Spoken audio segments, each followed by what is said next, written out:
Hello, dear students. First of all, I would like to thank all of you who are watching my video. In this video, I am going to explain the lines of poem Keeping Quiet in a very easy language. But before we proceed, I would like to request all of you, if you have not subscribed my channel yet, then please subscribe it, like it, and if possible then share it also. Okay guys, so today we will discuss this poem Keeping Quiet. First of all, see, this poem is an eloquent piece on tranquility, humanity and brotherhood by Pablo Neruda, which is as explosive as it is quiet. In a very calm fashion, Neruda leaves us with a world of wisdom in the poem. His calmness is cleverly poised because Neruda figured that staunch activism was not the aptest way to get into the heart and minds of the masses. So he speaks with much serenity to his readers in the poem. And it is this serenity which creates an aftermath of thought, ripples in the minds of the readers as we feel influenced to act on his message. Keeping Quiet's strongest suit is that it appeals to the heart of the readers as opposed to the intellect. Through this poem, Neruda wants his readers to get thinking and pondering as opposed to stimulating them intellectually. So, dear guys, now we will move to see one by one explanation of the lines of this poem. Now you can see the first two lines here.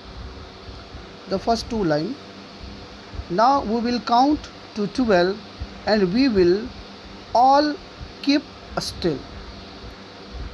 See, these two lines are you can see the soul of this poem, because actually you will see here in these two lines the poet has explained everything clearly. At the very start of the poem, the poet sets the momentum of stillness for us. He urges his readers to count to 12 and remain static. Neruda's choice of number 12 is very significant here, as it has various references. By using 12, the poet is encompassing the dial of the clock which measure our life, the 12 months which fill the years entirely, and the 12 zodiac signs that are the regulators of destiny. By employing the number 12, the poet has brought all these disparate elements within the purview of his call for stillness. Okay guys, now we'll move the next line. See the first next two line here. For once on the face of the earth, let's not speak in any language. Dear student, dear readers, in these two lines the poet speaks further. Actually, in these two lines Neruda wants to say us that people across the world to unite in stillness by negating the use of any language. The poet is not just advocating silence, but is also encouraging a breakdown of any cultural predispositions and discriminations. He wants people to transcend their respective cultural identities for a while and unite on the plane of humanity as global citizens by simply remaining still. Now, see the next two lines here. Let's stop for 1 second and not move our arms so much. Neruda does not seek too much of our time. He breaks down time into its basic component and asks us to invest that tiny bit of our life to silence. The poet seeks to iron out the restlessness of the readers by asking them to stop predicating. He wants his listeners to not move at all. Arms here can also stand for weaponry by asking people to lay down their arms and ammunition. The poet is making a call for tranquility, for peace. Hence, the second line can be an appeal for stillness as well as peace. Now,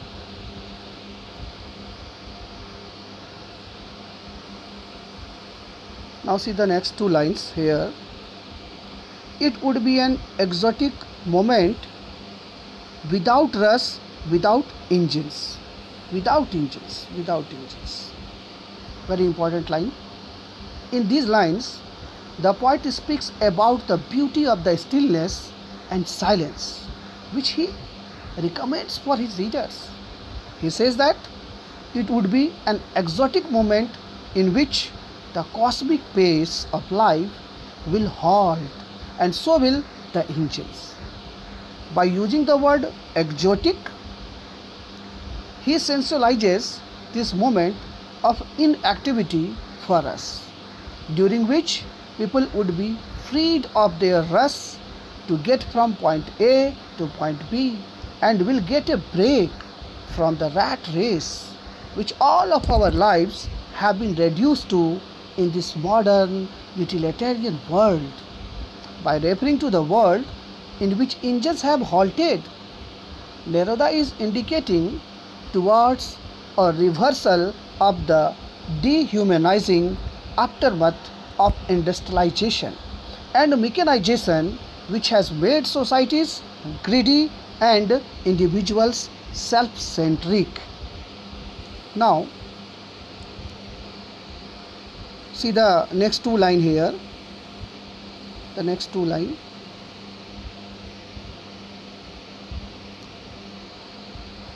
We would all be together in a sudden strangeness. We will all be together in a sudden strangeness. In these lines, Neruda fosters a sense of brotherhood. Once all our activities and the incensed flood of interpersonal communication stops, the world will come together. This coming together of the world will be a one of a kind union, something that the world has not seen or experienced before. Since this moment of unusual stillness has been heralded by the poet so abruptly, he says that following his plea will bring about a wonderful feeling of sudden strangeness. The peace which ensues from such absolute silence and stillness would bring us all together by serving as the common unifying link. Now see the next two lines here. Fishermen in the cold sea would not harm whales. Fishermen in cold sea would not harm wells. Through these two lines, Neruda has attempted to establish a harmony between the tyrants and the oppressed. The fisherman here stands for the exploitative class of people, and the whole stands for the oppressed. The poet hopes that keeping quiet would bring in a rush of introspection, and in an attempt to understand oneself and the world around, the metaphoric hunter would become kind to his prey. That is, people will stop causing each other hurt. Now see the next two lines here. And the man gathering salt would look at his hurt hands. Once the chain of the introspection begins, man, represented here by the salt gatherer, will begin to reflect upon the ups and downs that he has gone through in the course of his life, along with the lessons that he has learned in the process, represented here by the hurt hands. In the mad rush of life, people seldom stop to look inwards in order to understand themselves. In the exotic moment of peace, when people finally simmer down to take stock of themselves and their lives, they will arrive at a feeling of sense actualization, a better understanding of one's self.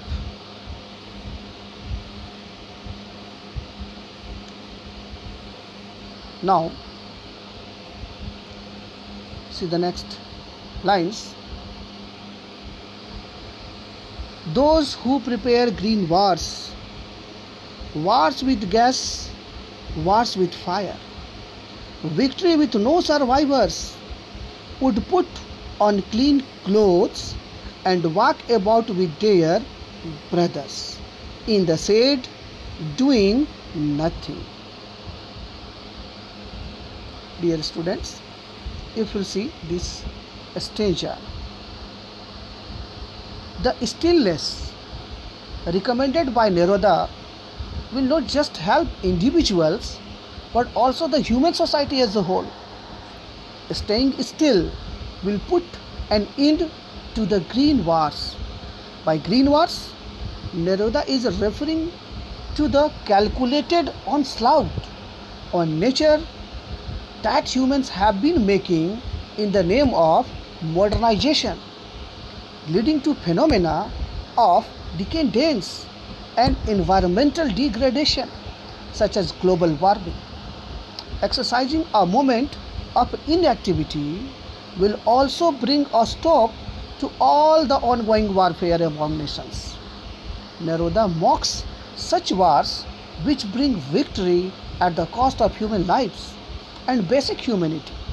If the people engaged in warfare on and off the field can just indulge in nothingness for a bit, the soldiers can discard their blood-stained uniforms and recognize fellow soldiers on the other side of the battlefield as brothers. According to Neruda, so much benefit can be derived by the very simple act of doing nothing. Now see the next line. What I want should not be confused with total inactivity. Total inactivity. Life is what it is about. Life is what it is about. I want no truck with death. I want no truck with death. In these lines, the poet further clarifies what he means by keeping quiet and being still. He urges his readers to not confuse this state of dormancy with total inactivity, because although they will be physically still and quiet, their mind that will be at work. Silence will help us churn out pearls of realization which will bear the power to change the world. An absolute physical and mental stillness will be akin to death, and the poet says he wants nothing to do with it. His purpose is to foster life through introspection and reflection. His dictum in favor of rest should not be confused with the eternal rest.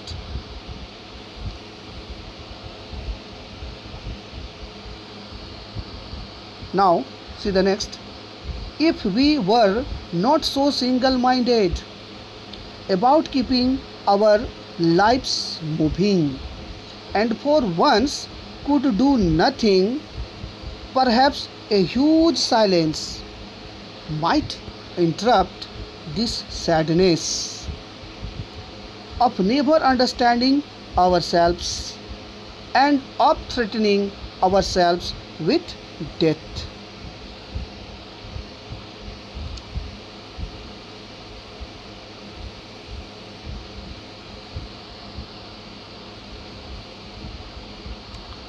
See,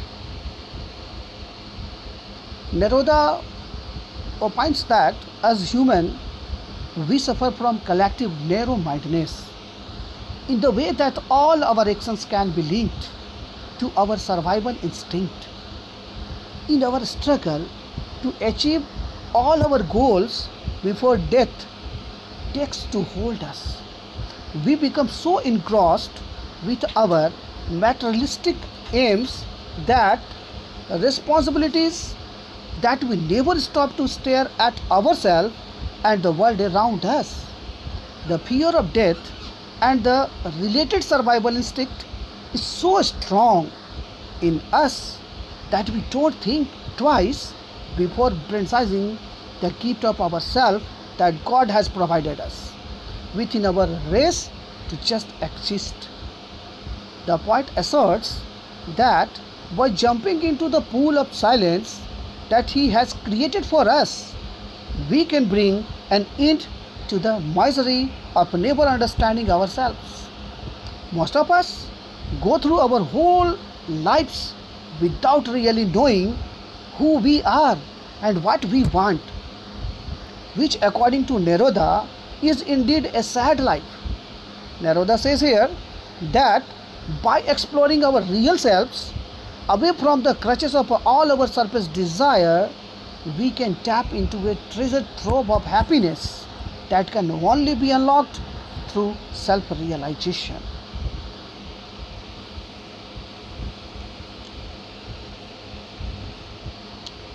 Perhaps the earth can teach us, as when everything seems dead and later proves to be alive.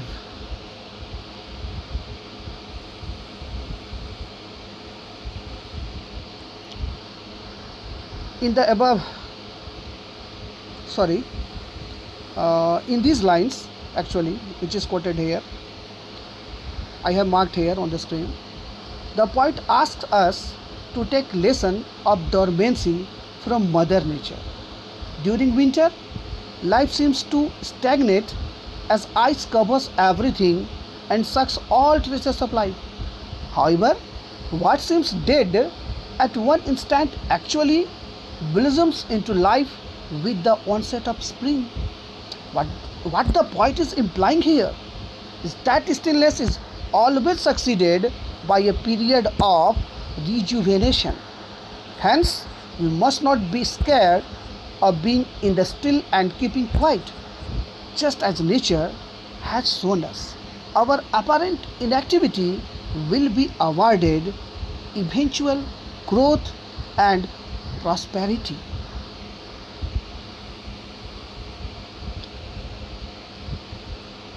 Now see these two lines here.